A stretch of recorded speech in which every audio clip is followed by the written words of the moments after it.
We were almost looked at as like the bad dumb kids. I was put in the special reading classes, the extra help. So I always just thought I was really dumb. I want to introduce to you guys Stephanie Ugarkovic, one of my amazing Queendom clients. Been put in a ADHD dyslexic box, been told to conform, and just finding that I love my weird, and my weird brought me to being a business owner. I got told I couldn't, so I did it. It comes to giving that one key, that key to your queendom, that piece of advice, that just one thing, you know, when you're like, this is what got you through everything. Yeah. What is that?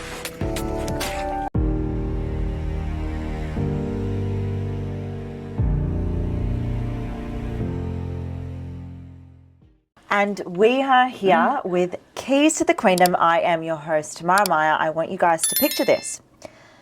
We are in Perth, and I've spent a couple of days here, and I decided to share this with one of my beautiful clients. I was coming here just before this beautiful event, and this incredible queen said to me, you know what, I'm going to come to Perth with you. I want to introduce to you guys Stephanie Ugarkovic, one of my amazing Queendom clients. Welcome to Queendom. Thanks for having me, Tam. I'm so excited. I'm just honoured to be here, so thank you. No, you're so welcome, beautiful. I want to honour this beautiful time that everyone can now, you know, get to know you more, because over the last 6 months, you know, you've been in our beautiful space, and I've just witnessed you grow. I've seen the work that you've put in, not just from business, but also from a personal level. And I feel like your story is one that the listeners should definitely hear. So tell me. Tell me what your story is. Who is Steph? Who is Steph? Steph is a lot of things and a whole lot I don't even know. Where do I start? Oh, being a mum, buying a business, finding you, Tam, it's all just part of the roller coaster, really. My story starts for, you know, gosh, back when I was a kid, I guess. Being put in a ADHD dyslexic box, being told to conform, and just finding that I love my weird, and my weird brought me to being a business owner. Got told I couldn't, so I did it. So, yeah, for me, that's, you know, to put it in a nutshell, a lot of people told me I couldn't do it. And I think the main person that told me that could was you, and I think that's why there was just been so much growth in the past 6 months. Because you put the strategies in place, and I just followed it, and I finally found that I do have it within me. As much as you have guided me, it had to be in there somewhere, and I think you really brought that out, so I'm truly grateful. I love you so much. I'm embracing the weirdness, because I feel every person I meet and what is normal anymore. So shout out to my weirdos listening.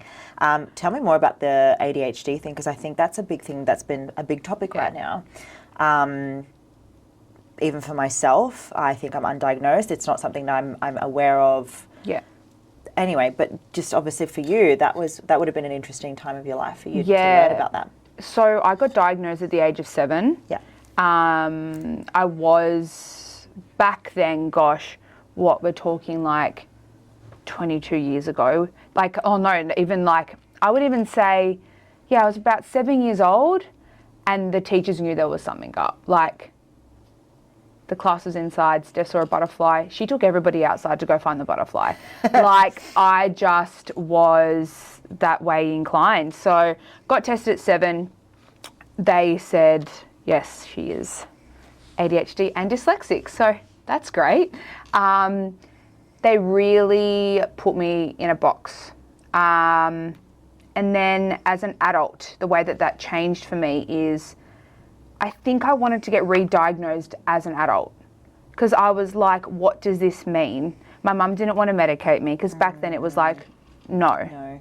The Ritalin, the everything, it's like, no. We were almost looked at as like the bad dumb kids. Really? Yeah. Oh yeah. And now it's just evolved so much, and it's so beautiful to see. And I actually look at it as my superpower, that I can get a million things done. Okay, yeah, I might do X, Y, and Z before I get back to X, but I get it done and I do it with my flair. And, you know, it has impacted my life because, you know, I feel as if, I don't know, like, I don't know how to explain it in, even being dyslexic, I just looked at everything differently. Like, if someone saw something one way, sometimes I genuinely couldn't understand what they meant. Even like things like maths. I had to drop out in year 10 for maths because it would make me so anxious, because no matter how many times they told me that whatever pi blah blah blah was, I couldn't get my head around it. My eyes could not fixate on it properly. Yeah. So I think, you know, constantly being told that I couldn't and I wouldn't, you know, I just wanted to prove everybody wrong. So going from, you know, year 9 and year 10 getting, you know, 60s, 70s, I was like, nah, HSC, I'm gonna blitz it. And I made sure I got 80s and 90s and everything, because everyone told me I couldn't do it. So I think that's a part of my ADHD that I look, because it's kind of given me that push to show people that I can. And thank you so much for sharing that, beautiful. I find that when we get told we have a certain limit in our upbringing as a child, I you know, as you were saying that, I reflected on some of my report cards, and I think everyone can relate to when you had school report cards, and it would be like, for me, it was literally, Tamara's really, she has potential, but she's very distracted. And self-improvement awards was always one that I used to get. So I'm like, cool. But for anyone listening, and for, you know, one of the things for yourself, right? Did you know when you were little that that was something that held you back? And what shifted for you as you started to grow up? Yeah. That you started to see your superpower, right? Well, I don't think I can't remember my mum necessarily telling me. I think I kept going to these specialists and kept going to all these. I think she didn't want me to put myself in a box. Yeah, beautiful. But because the way that the curriculum goes, I was put in the special reading classes, the extra help. So I always just thought I was really dumb. Yeah. It's like, why could all the other kids do it, but I couldn't? Yeah. But then, you know, give me a microphone, put me on stage to do theatre, you know, give me a paintbrush, and I was amazing. And that's where my love of makeup and everything came from. But yeah, I think my mum never really emphasised on it. It's just, yeah, and then I realised as I got older, I could figure out how to do things my own way that other people couldn't understand. And I don't know how to put this into words because it's in my head, but perfect place. I don't know how to word this. Got to word this correctly. It's a superpower, and sometimes I don't look at it as a superpower. It can be a little, like, don't get me wrong, like I'm saying, you know, it's like, no, it's definitely something, like, you have to work on it, right? But I've got to a point where I'm sick of looking at it as a negative, and I'm using it as a positive. Because, like, some days, like, your head's a lot. You've got like a million thoughts running at once. It's, you know, I'm always looking into the future. I'm always on the go. But, you know, I've learned that on the go is a good thing. I would love to, you know, hear what life was growing up for you. You know, like, I love that you bring forward, you know, your superpower and what you went through, and, you know, what school was like. But what were some of the challenges you faced growing up? Well, when I was about 3 or 4 years old, my parents did get divorced. Yeah. So that impacted me more than what I realised as I got older. But that's where I think the people pleasing came in. Yeah. You know, playing sides, wanting everyone to be happy, not wanting anyone to fight. So I think growing up with that, I think it just like amplified. Like, I don't know if the ADHD amplified some of those emotions for me. Yeah. So everything always felt so much worse. But somehow I always got through it. So I think, yeah, growing up as a kid, and then that led on to high school. The people pleasing, the being the soft one, people picking on me. I was an easy target. And I know that I was an easy target. I look back now and I was like, God, Steph now would be like, fuck off. Like, why didn't I just stick up for myself? Yeah. But you know, and I was just constantly just trying to please everybody because I just wanted everyone to be okay. Yeah. Yeah, so. And tell me more about the people-pleasing stuff and what you've worked on with that recently. Yeah, people pleasing has been a huge thing for me, as I'm sure a lot of women do have that, but coming from a broken home and then with ADHD and dyslexia and then coming into a business space, I feel as if I've learned that you're not going to be able to please everybody. You could be the sweetest peach in the world and there's somebody that still hates peaches. So, and what I've worked on with you is that's okay. Not everyone is going to like you. Not everyone is going to want to come to you, and that is okay. It's taken a lot of work though, a lot of self-reflection, that's a me problem, not a them problem. Why is that affecting me? That's one thing you taught me. Yeah, yeah. You know, why is that person's actions affecting me? Yeah. So that's where I feel like doing the work with you has really helped me get over that. It's a work in progress. I have to share, guys, like when Steph started in Queendom, one of the most amazing things I loved about her was just you were so open to just doing the work, even if it didn't make sense at the time. And I feel that's got a lot to do with your intuition. I think that was one of the reasons why you and I started working together. You had this knowing and deep knowing. Yeah. Has that always been one of your superpowers? And tell me more about that for the listeners to reflect on. I think for me, definitely, it's like when I have that gut feeling intuition, I'm like, Queen, how often have you said, I spent my whole life studying, I've been to school my whole life, and I've actually learned nothing that teaches me the tools and strategies to build a successful business in the outside world. You've probably spent thousands of dollars on courses, or you've heard fake news from business gurus. Well, I'm here to give this incredible news to everyone here right now that this is Queen Stream University. Get out of debt and actually start making money in the online space, knowing and having the foundations to build a successful business. Now I'm talking because I have gone through the trenches. I have been a fitness coach, built my online business as a pro athlete, and now I am a business coach. You'll go from having absolutely no idea what your business is through in the 8 weeks, learn the foundations of knowing what your purpose is, your vision and mission, and also understanding your business values with the execution to know what that business is. You'll also learn branding, social media, content strategy, marketing, and more importantly, how to sell. With Queenstream University, it'll cut out the bullshit and remove all the fluff and get you working specifically on your business so you can execute this in 8 weeks to get ready to launch. I wanted you to have something where you get to access something straight away, where you get to fast track your growth, as well as remove any doubt, any overwhelming sensation or stress, or the question that everyone seems to ask, where do I begin? With Queenstream University, you'll be able to build wealth, freedom, and at the end of the day, be an entrepreneur and be able to say, I have finally built my own thing, my own business. And I've stopped making money for someone else, and I'm now making money for my own empire. Queenstream University. This feels right. And when something feels wrong, it feels really wrong. Yeah. Which I think most people do, but I think for me, it's like I'm so hypersensitive to it. As soon as I met you, Tamara, and we had that call, I was like, yeah, okay, we're doing it. I just knew we had to do it. I had this gut feeling, I connected with you. You got my level of freaking weird and I loved it. It's all about the weird, guys, I'm telling you. Now tell the listeners, and thank you. Sorry, I was like, and now tell her, you know when you hear things about yourself, you're like, I'm just gonna, thank you. I get it. I give you compliments, like, okay, let's talk about you. Thank you.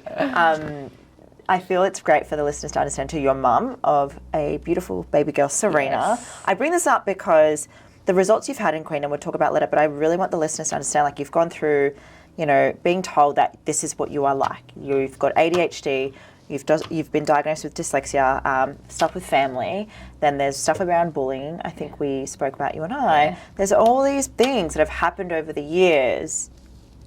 And one thing I love about you too is that you've also shown up as a beautiful mum and an amazing business owner, but you've just had this, you've just always just kept going no matter what happened. So I just want to elaborate on that. When you hear that, do you go, fuck, Yeah, that's me. Yeah, hearing it from the outside, I'm like, oh yeah. Look, I will be completely honest, and I feel quite horrible saying this, and I'm just going to be authentic. I was really scared to have a daughter. Yeah.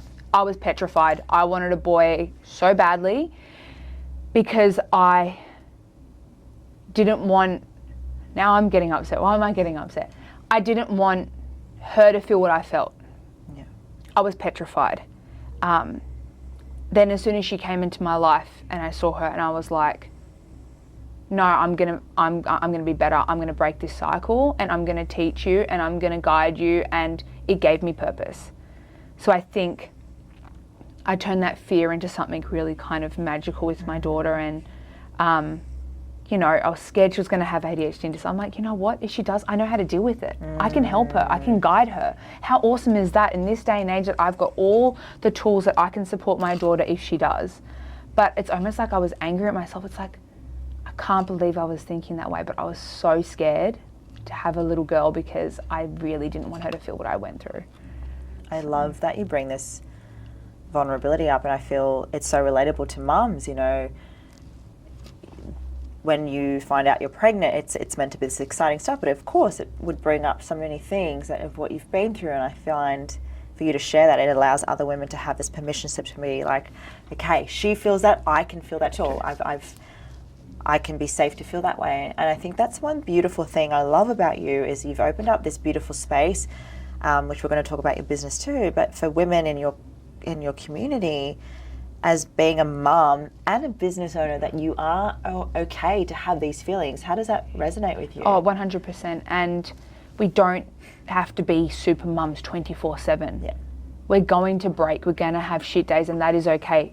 What matters is you get up and you keep going. You keep trying to be better than the day before. And I strongly believe, because there's some days that I'm like, the business is too much. Serena's teething, and I'm like, this is just, you know, and I'm trying to cook, clean, do everything, run a house, you know, it's a lot. And then, you know, as long as you get up the next day and you just try and do better. Yeah. That's what I'm trying to really, you know, want to just tell women that I don't know if I'm going into an off topic here, and there is so much pressure on women to have a full on career, be a full on mum, full on this. Just do your best. Yeah.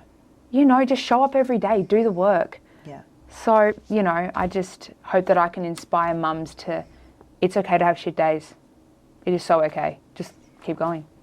I think I want to bring this up because I think I'm scared to be a mum.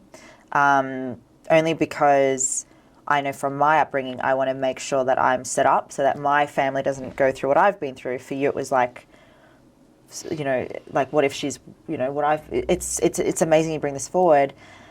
What advice would you give to mums when it comes to showing up, when it comes to just being their authentic self? You know, you've gone through so many amazing traverses in your life, and here you are. Look at you. Look, like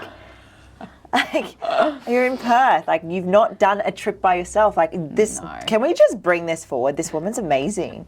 But there are mums out there probably feeling like, oh, fuck, as if I can do that. Like, what advice can you give to women out there who struggle to just feel like they can't do it? You can, Yeah. 100% you can. And I highly recommend investing in yourself so you can be the best version of yourself. I know that I am not a good mum to Serena at an empty cup. So by filling my cup, coming to Perth, you know, coming on board with you, being a part of Queen and being part of the community, connecting with like-minded women, it's also who you surround yourself with. I will admit, since becoming part of Queendom and speaking with you and becoming friends with you, it's just having people that will also tell you that you can. Yeah. It's and you know what, it's actually being okay to ask for help. It is okay to ask for help. That was me today, guys. Just to give you some absolute fucking transparency. Thank you for bringing that up. You know, do you find that mums do struggle to be vulnerable and allow that shield to come down? 100%. Yeah. And it makes me sad because I'm like, it's like you got to hide it and be perfect. No, you don't. like, I know, and I'm going to be honest, there are some days that I feel so bad after being so cranky to Serena, but like, next day I was better. Like, Yeah. you know, you're not going to be perfect. And these mums that post this perfect, excuse my language, shit on fucking Instagram, I just, you know, just be authentic, be yourself. Yeah. Days are going to be hard, and that's okay. That's just my theory. I want to take the listeners through just what you're doing now. You know, you started to play with makeup. You mentioned that at the start of the beautiful episode. How did that come about, and where are you now with what you do? So, since I was a little girl, my mum always said I was doing makeup, giving everyone facials, and then it just developed it was my creative flair. Yeah. I loved it. I think I started doing makeup, on my best friend when we were like 13, 14, and it just kept going from there. From there, I became obsessed with people's skin. And, you know, me and some of my best friend, when we went through adult acne at the age of, I think we were like almost 19, 20. It's like we skipped the 14 to 16 and finding ways to help my skin, and that it worked. And then, you know, going into beauty, seeing, you know, people, like how much you can do even with just different skincare products and everything. And the ability to help someone and make them feel good by helping their skin is what makes me tick. Like, I love it when a client comes in and they leave and that you can just see it on their face. Or they go on a skin journey with me and their acne completely clears. Yeah. That makes me tick. Yeah. And that's what I love what I do. I have to share, because I came into MV skin laser, and I think it was one of the girls, they're like, what do you use on your skin? I'm like, soap. But I was actually really, I know, you're like, oh my God. And then I have now started to use your skin treatment. But it's funny because I actually had a bit of I was self-conscious to come in, and you and your team made me feel so comfortable. And self-confidence is a big thing with skin regime, with skin routine, with acne. I'd love to hear your views on that for the listeners to understand more about that. Oh gosh, and you know what makes it really hard is there's so much information out there now. Yeah, misconceptions, myths as well. Like, what's the right thing to do? Like, I wouldn't even... And there's, you know, TikTokers, and there's and the Instagrammers, and they're giving their hacks and their tips, and some of them I'm going, this can really damage someone's skin. Like... What would be an example of one? Oh, like people like doing derma rolling at home and like infusing a retinol or a vitamin A. I think I do that. At home, like you're literally dragging. I do that every day. With the needles? Oh no, sorry. I'm thinking the rolling no. thing. That's okay? We love a bit of lymphatic. That's fine. We live for lymphatic. See, I don't know the language. Sods. No, like, you know, the derma rolls, the little spikes in it. Yeah. And everyone was like infusing and going ham, and people were derma rolling in like vitamin A's and retinols of like ridiculous strength. They're getting it from the doctors, like tretinoid. I'm like, hello. That is too much. That's bad. So I make an effort, and I tell my staff this, my girls, we need to make every client feel comfortable, because skin can be someone's like, someone that walks in with a full face of cystic acne. They're mortified. Of course. You want to make them, like, give them a hug. Like, that's where I feel like, you know, making clients feel comfortable, educating them. Yeah, that's big for you too. Education is key. I explain, and people may say I speak a lot in my treatments. If they're intense treatments, I will explain every single step to my clients, because I want them to be fully educated in every step that I'm doing and why I'm doing it and what I'm doing. Yeah. So, and then, you know, making sure they understand what's going to happen afterwards. What's going to happen 3 days? What's going to happen 5 days? What's going to happen 10 days? So education is something that I really pride myself on, educating my clients, and that really helps their skin journey too. Yeah.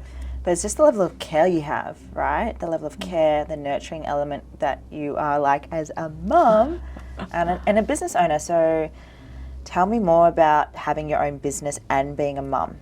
How's that been for the listeners to navigate through? I actually think you're amazing, honestly. Look, at the time that I fell pregnant, I just bought the business. I just moved, you know, over an hour with my husband from the northern beaches to the west. Shout out to you. Shout out, Anthony. And it was it was a lot. And I just found routines that worked. I had really good communication with my staff. Yep. I pride myself on the way I treat my staff. I know that. Yeah. I treat my staff like gold because they are gold to me. I think the world of them, and I want them to feel like they can come to me with anything. Nothing is a problem, everything is fixable.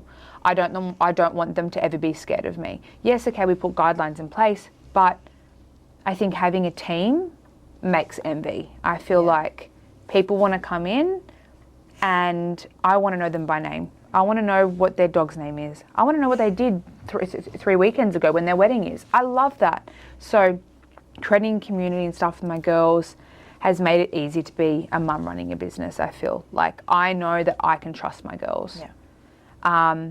Doesn't make it easy trying to balance, you know, when I'm at work, I'm thinking of Serena. When I'm with Serena, I'm thinking about work. And, you know, finding the time, learning, you know, it was hard. The first 6 months, sleep routines, teething, you know, and I'm having phone calls about machines down, this is down. Holding Serena, breastfeeding. Yeah. And I'm like, you know, pacing around the house going, okay, shortcuts is down, this is down. And I'm going, okay, but you just got to get it done. And I think overcoming challenges is actually like a win for me. I'm like, okay, we did it. It's not a problem anymore. It's just, you know, having a really good support network. I'm very, very lucky with Anthony. Yeah. He's a very hands-on dad. You know, he helps his dad run, you know, their building business. I run MV, you know, we're both business owners. So for us, he's just, you know, if I've had a shit night, he gets up, he'll feed her. You know, having that balance at home makes it bearable to, you know, have a business. I think that's key, is having support, I think, yeah. And for the mums listening who want to start a business, or even business owners who are starting to become a new mum, what are some of the advice you could give for them who are listening right now? Hey, beautiful kings and queens, are you right now in a space where you're ready to take action and build your business, yet you struggle where to begin? You're feeling stuck and overwhelmed with all the things you need to do when it comes to building a business. Build the business of your dreams in the online space and be in the arena of all the incredible, great humans out there that are building 7 to 8 figure businesses. Now, the foundations that I truly believe in that you are going to learn through this membership is sales, marketing, content creation, social media, money mindset, and of course, branding. Now, all of this will be accessible for you to be learning what is currently hot right now in the market and how you can create your own business and build a successful business in the online space. All you have to do right now is DM Empire in my Instagram or email myself and my team, and we will get the ball rolling so you can have your empire and start making moves in the online space. So many things. But the one thing I will say is, if it was easy, everyone would do it. And I mean that with love, in the sense that it is so worth it. It is so worth it if you just do the work and you just do it, because it is so freaking rewarding. Yeah. I look at all the progress that I made, and then I've got my daughter and I'm like, fuck yeah, I did it. Like, for me, that's just what I think makes me tick. Everyone's different, but, you know, you got to get through the hard times to look at the end reward. And, you know, Tam always said to me, Rome wasn't built in a day. Mic drop. So let's talk about the results you have had in Queendom. I feel it's really important that the women can see what's possible. I think because you've just gone through such an amazing growth yourself. It hasn't been easy. No. But you've done it. We did do it. We did it with you, Tam. It's all about you, baby. Yeah, summer was rough, if I'm being completely honest. Yeah, I think I get it. Like, beauty is the one thing that with the cost of living, I get it. That's everyone keeps saying to me. Beauty is the first thing I'm going to cut because cost of living. I completely understand. I get it. But somehow we attracted the clients that we wanted to attract. And I think that was showing up online, doing the work. Like, I think in Jan 1 month, I think we did only like 12 or 13 grand. Yeah. That didn't even cover wages. Like, I was stressing. Yeah. And then last month we got to 21,000. Yeah, and yes, we've got a long way to go, but look how far we've come. Yeah. And I think for me, I, to be honest, I think there was about 3 breakdowns that I was like, I'm calling it, I can't do this. Yeah. And I pushed through, and look where we are. And it's only going to get better, so. I'm proud of you, babe. What were the things that got you through? Okay, let's look at like the tough months and then beginning. Like, what were the steps that you started to see that while it felt really like, are these steps working, that really made a difference? Consistency. Yeah. Definitely consistency. I think for me, that's like the main thing that, booking in our content days, having a team behind, like, I don't know, like the consistency for me is what. It's my favorite C word. Yeah. I think it's key for anything. It's key for routine, it's key for life, it's key for business. And for me, the consistency was just showing up online, doing the work, and learning that you're going to get a lot of opinions. Especially being a mum and a business owner. One person's going to tell you to stay at home, the other's going to be like, focus on your career. Do what's right for you. I wanted the best of both worlds. That's what I've done. I love being a mum that owns a business. Yeah. I take so much pride in that. So consistency is key, and just block out the noise, because there's going to be haters, there's going to be people that are going to try and get in your head, and just stay in your lane, and don't focus on what, Joe Blow down the road, his clinic's doing. Focus on what you are doing, and I guarantee you that that's where I noticed the biggest change. Yeah. Yeah. I focused on what we had to do, and that's all that matters. And I'd love for the listeners to hear around like branding for you, what you were doing on social media versus now. Like, what was the difference as well? Oh gosh. I think we learned that we went from just like barely posting to like just random pictures that, we would just kind of like just try and chuck up, to getting a full-on, social media company to take over, which was great. It taught me a lot. But I felt like for our viewers, it wasn't, the pretty pictures weren't working. Yeah.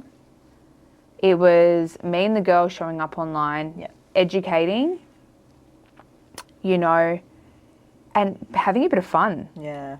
And I think that's where we kind of really shone when we had our day together, like, that was funny. We had so much fun, and I want people to see that we are fun, and I want them to feel comfortable, and I want them to be like, oh my God, I saw that video of you online, like, you guys are so much fun. Like, feeling comfortable, coming in like you know us, like, be a part of our community, Yeah. So, yeah. I feel like as well, when it comes to beauty, there is so much on social media that people see that they have to do the same thing. But what you've just shared is like relatability within your brand voice, your personality, showing your quirky side. And one of our biggest things that we focused on when it came to your brand and content day was your voice, your personality, your tonality. And your 3 brand values was result, education, and community. Yep. And that was what really stood out for you guys. And I feel like it's created that ripple effect with why you've been so consistent with everything now, and why you hit that 20K month, which again is amazing. I'd love for the listeners to understand now, like, now that you've achieved this goal, you're here in Perth with me, you're doing some pretty crazy things. What are your goals now, babe? You've been through this, like, I know something's there for you. Yeah, I think as MV's grown, it's like I'm growing, and it's like, where do I see this? It's like, I just want to be the best business owner and skin therapist that I can possibly be, because I really love educating. I think that's where I found my love, is actually through those educational videos. It's actually like, I know that this works. I actually want to help you. So for me, I think the sky's the limit. Like, I've just got so many ideas, you know, having the confidence to get behind a camera, podcasting. I'm about to drop that in. What are you doing? We're starting a podcast, guys. Cheers. As if she would be amazing. Do you know that? Oh, I'm very excited. Yeah. And I just feel like now, Steph, the beauty mum, the sky's the limit. We've got this. I can't wait. We're doing a content day tomorrow. I know. I'm so excited. Taking some photos with your podcast. Yeah. Shout out to our friends behind the scenes who saved us from our fucking day today. Okay, cool. I really want to just bring 2 more things for you. Mm-hmm. First things first. What would you say to your younger self? Oh, I just think that just felt really cool for me to talk about. It's funny that you say that. You felt that?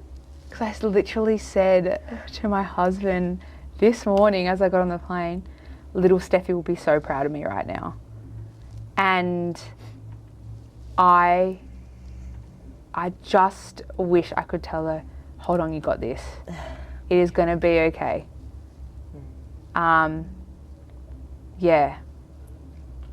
Sorry, I'm getting upset now. I just wish I could tell, yeah, hold on, it's going to be a wild ride, but you so got this. And you're going to be a really good mum. And I know that because I love my daughter. And yeah, I can't believe you said that. That is so crazy. I just felt that to come in. Yeah, wow. Can you just acknowledge yourself right now? Like, you are so amazing.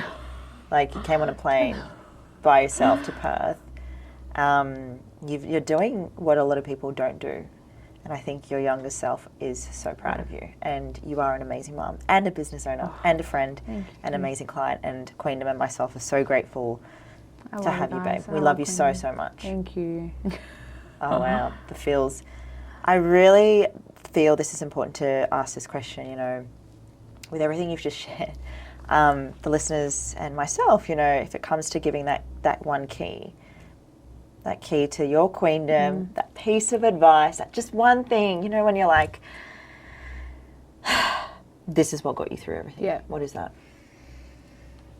Even when you don't feel like doing it, just do it. Yeah, wow. Keep going, because you'll reap the rewards.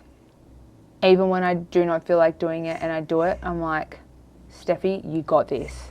Just do it. Just do it. So for me, yeah, that's, I think my one thing is when you don't feel like doing it, just do it. It's worth it. Wow, just do it. Just do it. For the listeners and anyone that wants to follow you, visit MV Skin Laser. Where can they find you, beautiful girl? Yeah, so if you follow at MV Skin Laser for all of your skin and beauty and fun tips, and then my personal page at Steffi Garkovich. My love, thank you. Thank you. I'm so fucking proud of you. Thank you so much. I'm going to probably cry after this episode because it's just so nice to have you here with the journey you've done and where you're about to go. Wow, we're going to have a drink to celebrate you tonight, yeah. I think so. My beautiful listeners, queens, this is beautiful Steph Ugarkovich. Did I say it right? Yes, you did. I have to do it like that. I'm your host, Tamara Maya. This is Keys to the Queendom here in Perth. Thank you for everyone to listen and have a really amazing night. Peace. I started to realize there were all these identities I had in myself. And when I was dabbling in the life coaching space for me, I started to understand that really what my pain, the thing that I kept hiding, the thing that I kept suppressing, the thing that I was ashamed to talk about was my purpose to share, was my purpose to help you guys. Everyone in this room today is here because you see something in me that you see in yourself. That's it, right? So if you can really bring that into your heart and you think about your ideal clients, if you were to show more of those parts, wouldn't you attract more people that you want to work with?